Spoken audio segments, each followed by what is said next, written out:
Hi,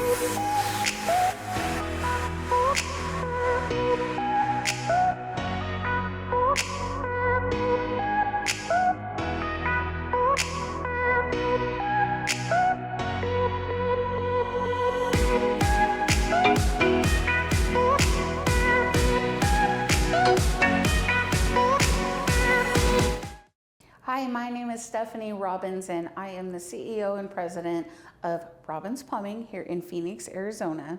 And my goal and mission today is to help you understand how to better choose a new kitchen faucet. It can be very overwhelming if you're online looking for a kitchen faucet, or you're in the local hardware store looking for a kitchen faucet. I have seen it done incorrectly so many times, and then once it's installed, you can't return it because it wasn't defective, it was just the wrong choice for your home. So let's break it down so you know some of the simple steps that we do as service providers to help you guys choose which faucet is right for you. So my first tip: do not buy a cheap faucet. What I have found in 27, almost 28 years of doing this is cheap today is expensive tomorrow. If you buy a cheap faucet today because it was $57 instead of one that you saw that was $200, there is a reason for that. Most of the people that I find that are purchasing those cheap faucets are people who are flipping homes, that kind of thing. They're not concerned with longevity. But if this is a faucet that you're choosing for your home because you want to be happy with it, cheap is not better, ever. Do not choose a cheap faucet.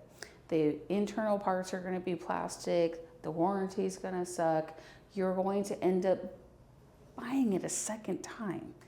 So we literally have a philosophy around here that cheap is expensive. And this is one of those times where cheap really is expensive.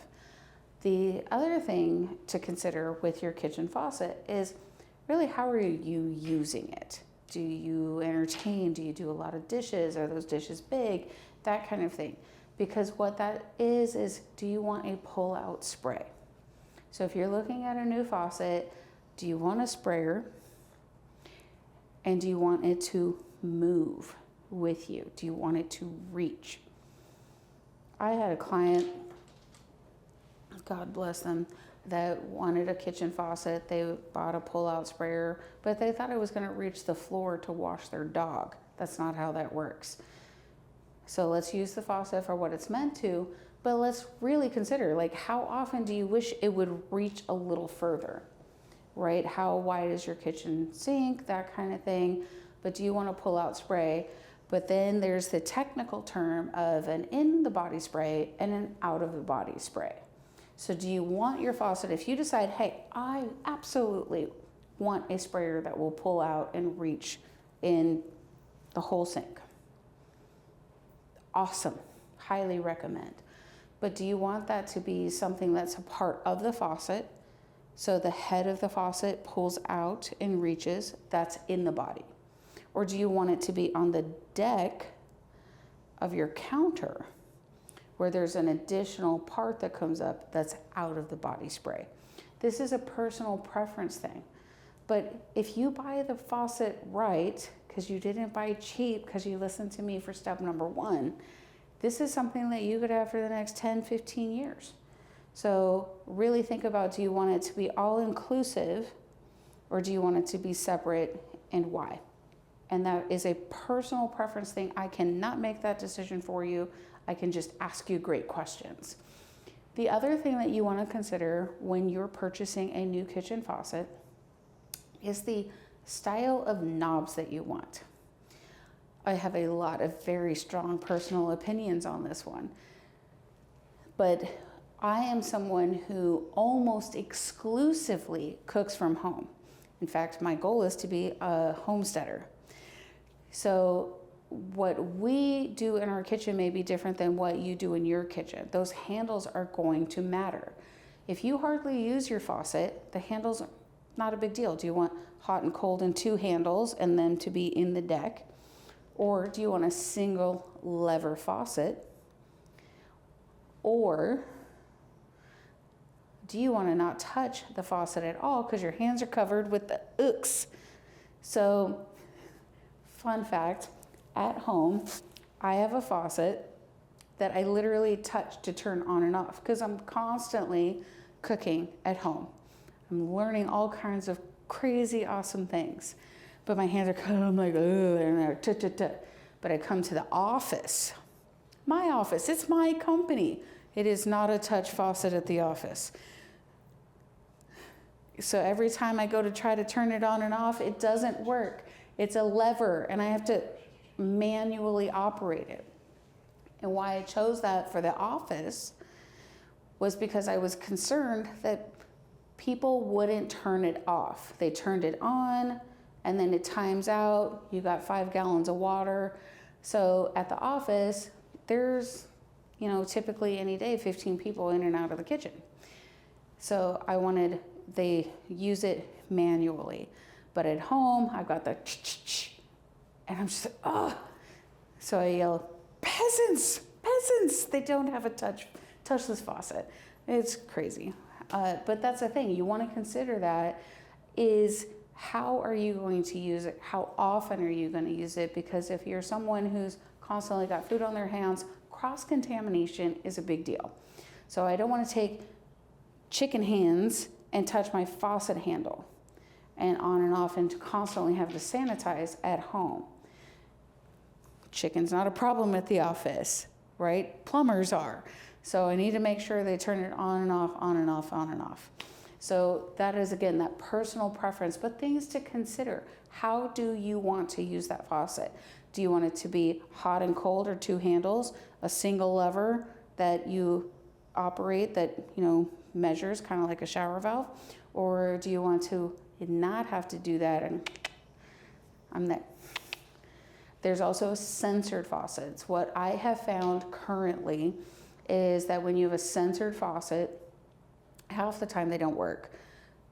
The other half of the time is you have a cat who has discovered how to turn this faucet on, and all of a sudden your water bill went up $600 and you don't know why. So that's the thing. But really, there are a lot of options available out there for you, and really consider how do you want to use this for the next 10 years. The other thing is finishes. My goodness, do we have just some amazing finishes out there. Chrome is obviously common, but there are so many out there that are more durable, beautiful. So what do you want that finish to be? Do you want it to be brushed nickel, satin? Do you want it to look like gold? Do you want it to be a dark color, auburns and blacks? I will say, fair warning, if you choose a dark colored faucet, the first thing you should be looking into is how to solve your hard water issues, because hard water is going to destroy that beautiful, beautiful finish that you were so in love with. You want to protect that investment. You also want to know how to clean it correctly. But finishes is that next thing that we get excited about, because this faucet could be sexy, right? We want to protect it. The other thing to consider is brands. This really falls in line with that cheap. Brand matters. I don't think it matters in a lot of things. In fact, transparency, my high heels I purchased off Amazon.com, not Louis Vuitton. However, when it comes to faucets and shower valves and toilets and plumbing fixtures and water heaters, brand matters.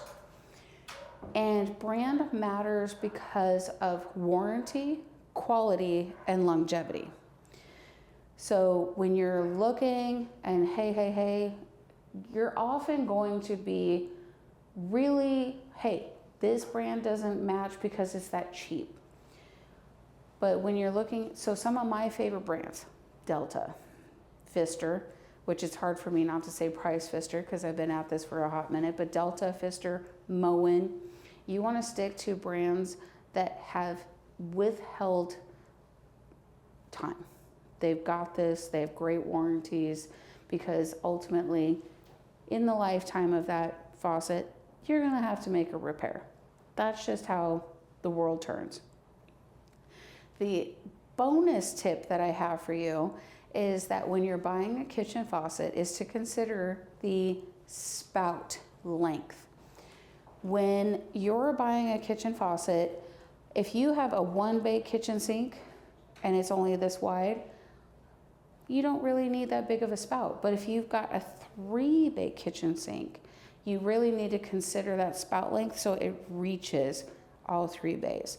This is one of the big things that I constantly see that clients don't consider, and then they're not happy. They're not forever happy because their sink is bigger than what their faucet allows them to reach, and then they feel frustrated 2-3 times a day while they're doing dishes, pots, pans, filling a pot, that kind of thing. So we really want to consider that spout length, and is it reaching everywhere that you want without you having to pull out a sprayer to reach that? Because who wants to stand there with a sprayer held out? Well, I don't. So those are some of my tips on how to buy a kitchen faucet. There are some great websites that you can go to buy them, and the plumber can install them for you, that kind of thing. But definitely don't buy cheap. If you buy a dark color, make sure that you have good water quality, otherwise there was no point. Let's really consider that lever handle or the 2 handles or that touch, and those finishes really matter, and brand, it matters. It matters. Those brands will represent different warranties versus fighting with Amazon that wasn't covered, kind of thing. So if you are in the market for a faucet, you have questions on faucets, you know we've got you, and you can reach out to us at robinsplumbing.com. You can, of course, call us at 623-486-4657. And if you're in the email, or not the email, but the website, a little chat box comes up, we're happy to help. The office doesn't always have all the answers, but we can get the answers for you. So reach out to us. We're here to help.